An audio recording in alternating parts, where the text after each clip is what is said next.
A comb drawn through a person hair on a dry day causes 10 to the power 22 electrons to leave the person hair and stick to the comb। मतलब जब हम लोग बाल को कंघी करते हैं तो किसी पर्सन का हेयर से क्या होता है, 10 टू द पावर 22 इलेक्ट्रॉन्स क्या करता है, बाहर निकलता है और किसके साथ चिपक जाता है, कॉम के साथ। तो पूछ रहा है calculate the charge carried by the comb, तो उस समय वो कितना चार्ज को कैरी किया। That means 10 to the power 20 electron, that means N का वैल्यू कितना दे दिया, 10 टू द पावर 22। आपसे किसका वैल्यू पूछ रहा है, चार्ज का, दैट मीन्स क्यू, और क्यू इक्वल टू क्या होता है, एन ई। एन की जगह 10 का पावर 22 और ई का मतलब होता है charge on electron, that means 1.6 into 10 to the power -19 that coulomb.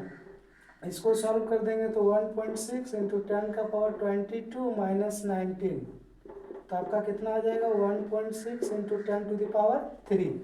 अब हम लोग इसमें क्या सीखे हैं, तो यहाँ पर क्या हो रहा है, हेयर से निकल रहा है और किसके पास जा रहा है, कॉम के पास, और चार्ज भी कहाँ पर निकालने बोला है, कॉम में। तो जो इलेक्ट्रॉन को एक्सेप्ट करता है उसमें चार्ज क्या हो जाता है, नेगेटिव चार्ज। तो हम लोग लिख सकते हैं comb have excess of electron, उसमें इलेक्ट्रॉन का संख्या क्या हो गया, बढ़ गया।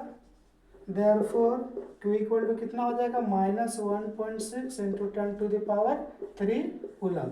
हम लोग पढ़े हैं कि जो बॉडी चार्ज को डोनेट करेगा उसमें पॉजिटिव चार्ज आएगा, और जो चार्ज को एक्सेप्ट करता है उसमें कैसा चार्ज आएगा, नेगेटिव चार्ज। तो यहाँ पर क्या हो रहा है, हेयर से चार्ज निकल कर किसके पास जा रहा है, कॉम के पास, जिसके कारण कॉम में क्या होगा, इलेक्ट्रॉन का संख्या बढ़ जाएगा और उसमें कैसा चार्ज डेवलप हो जाएगा, नेगेटिव चार्ज।